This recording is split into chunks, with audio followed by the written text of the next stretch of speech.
I notice when we talk about cold calling and objection handling in sales, people tend to cringe and have a very negative reaction. You can even see that resistance in some of these comments in response to some of the shorts I uploaded on the topic. Of course, it's not surprising that many people don't like the idea of cold calling and objection handling because it's literally intentionally interrupting someone's day. But if you're fortunate enough to actually be selling a solution that you believe could help your prospects, then cold calling and objection handling can be a powerful tool to influence positive progress for a customer that also happens to benefit you as the seller. In this video, I want to help you avoid a mindset pitfall that most sellers early in their career, including myself, fall victim to, and replace it with a more useful one, and then share a concrete approach that you can apply today to handle objections like "I'm not interested" in a way that leaves you and the prospect feeling satisfied with the interaction. Shout out to Josh Braun for inspiring my approach, and make sure to check him out and his objection handling flashcards, which I bought myself. If you enjoy this video, make sure to give the like button a love tap because the YouTube algorithm loves that too and will show this video to more people who could benefit from the message. Subscribe to the channel for weekly videos committed to your success in tech sales and in life. And make sure to subscribe to my Sell More, Live More newsletter, which is linked in the description of this video and is your consistent reminder to aim higher and think bigger in tech sales and in life to increase your earnings and your impact. All right, let's dig into it. Most of us are getting objection handling all wrong. I certainly did for a long time. I used to think objection handling was about overcoming the objection at all costs. I thought it was about having the perfect responses to all the curveballs customers threw at me so I could convince them to change their mind. And then one day in the middle of a 7-day self-development retreat in New Mexico, I saw something about myself and my sales approach that I somehow missed up until then. That paradigm shift changed my entire perspective. The objection handling strategy I'd been using my whole career was one of manipulation, and that mentality was driven by fear. I was overattached to the outcome because my self-worth was tied to my performance. That meant that every objection was a threat, and I was continually operating from a place of survival. Talk about pressure. Of course, customers felt that, and it often pushed them in the other direction.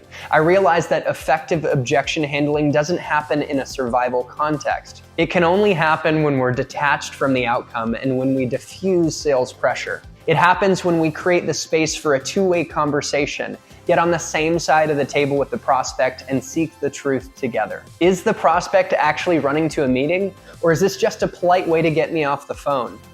Is there a gap that we can fill or a way to multiply what the prospect is already doing, or are they truly all set? Is there a costly pain that the prospect didn't know about that we can educate them on and solve for them? Or have they already handled it? At the end of the objection handling dance, great sellers accept the truth when they get to it. If there isn't a fit right now, that's okay. We can ask for permission to follow up knowing things can change. I've had deals that closed a year or more after the original, not at this time, simply because I asked when I should follow up and actually did follow through 6 months later.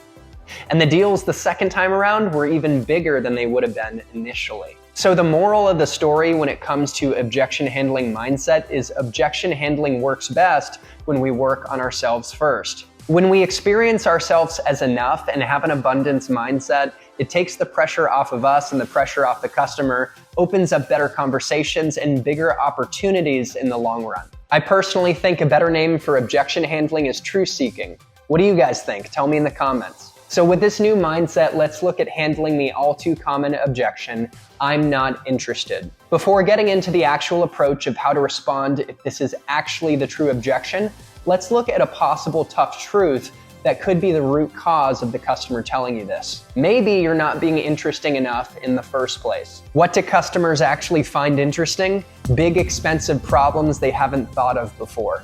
So start with a big, expensive problem you solve and ask a question that doesn't lend itself to the answer "I'm not interested" and gets the prospect to think differently. Here's an example. I often speak to VP of engineers like yourself who tell me they're missing out on 5 to 8% savings on their monthly cloud costs because of lack of time and expertise. How are you dealing with that at your company?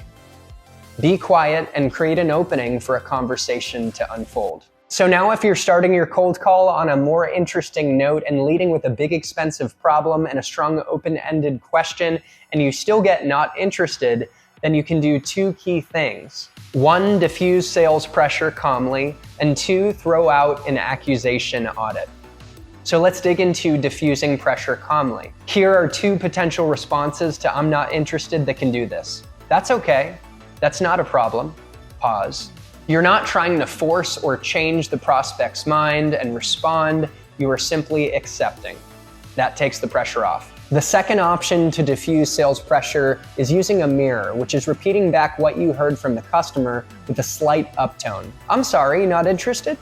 This will actually get the prospect to let their guard down because they feel heard and validated, and it'll get them talking and explaining the situation so you can get to the truth. From there, another thing you can do is throw out an accusation audit, which is a term coined by Chris Voss, who's a top hostage negotiator who wrote the book Never Split the Difference. Definitely check that book out. With an accusation audit, you label the negative thing the prospect is probably thinking, and you do it proactively. An accusation audit might look something like this. "You know, John, I know it's not your job to help salespeople, but before we hang up, if it's not too much to ask, is it that you're happy with what you have more pressing things on your plate, or you just hate getting cold calls as much as I hate making them?" This type of response really disarms the prospect and gets them to open up, and you should get more information that is closer to the truth.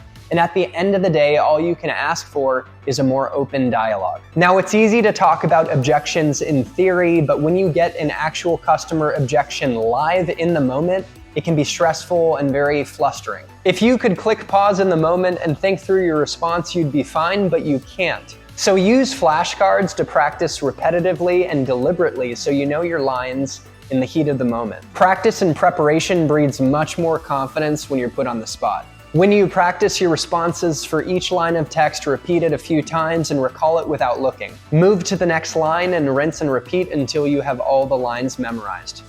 Focus on the intent behind the words rather than memorizing word for word, and make the words your own.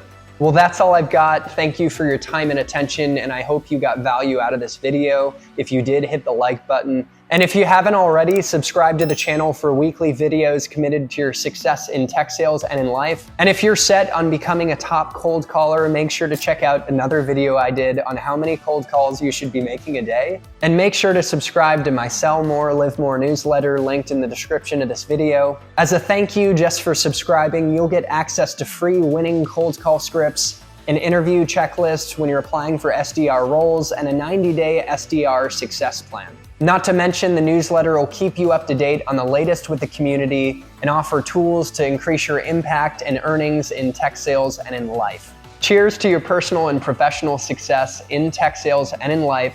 Happy selling and happy living, and I'll see you in the next one.